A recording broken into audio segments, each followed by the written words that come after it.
Tushutinze video ey'oluyimba baluyita yakulira Kampala. Kakati omusajja ono twakwatagana music yatukwasaganya oba yatukwataganyiza okay, music connected us, that was the network. Engeri gye twakwataganamu kirala kikyayagala okumanya ani yanoonya munne okunoonya music mwoyo.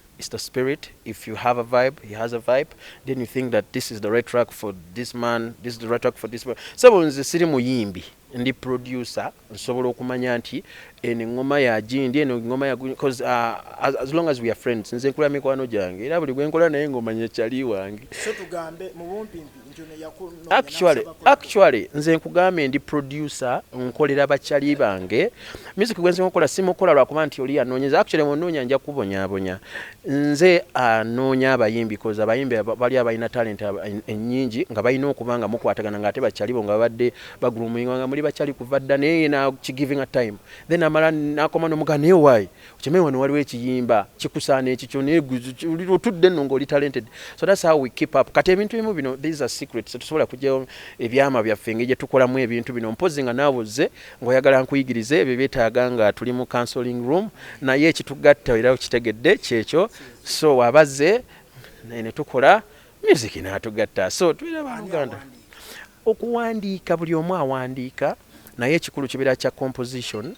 Bintu bingi ebikolebwa mu music bye mutamanyi era bye tutasobola kwogera. Tulinamu directing, tulinamu writing. So buli omu awandiika. Okuwandiika nyinza okujja ne nkugamba waayi mpandikirako ku luyimba n'oluwandiika naye nga si ggwe lyricist.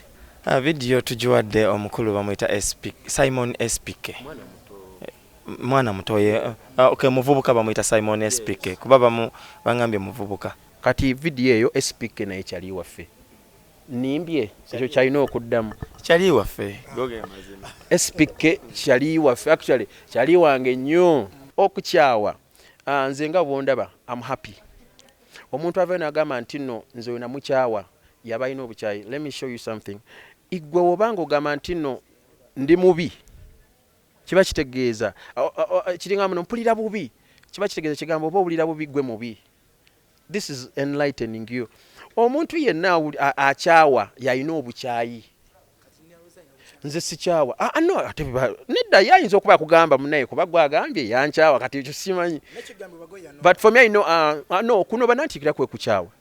Bana abakazi baagala bintu kyovula baye olina okuba kaba nenjagala engeri gy'okolamu gondi baagala bintu. So fuba nnyo okukola ennyo abakazi bajje gy'oli obayambe ate so sikola ki bo bakukyawa etizoke kiba kitegeeza ali disappointed by'olina bitono ku ye ng'anoonya ebirala. Abakazi ba madaala ssebo kati ssebo nze bana abakazi abalala be mbadde nabo bomanyi bogambye abaano ng'omanya munnaye saasobola kiba kitegeeza it's a mistake ntino gye wakola kati olina ogenda n'omanya ensobi zo ziri wange ogenda oyongerako ng'omusajja. Abakazi batwagalako obusajja tebatwagalako ntino nti gw'omanyi okuyisa bulungi. Abakazi nno wali ababayisa obulungi wuliriza wali ababayisa obulungi nikusomesa case wali ababayisa obulungi era ne basigala nga bagenda ng'ekintu ekimututte chapati kikomando tobimanyi.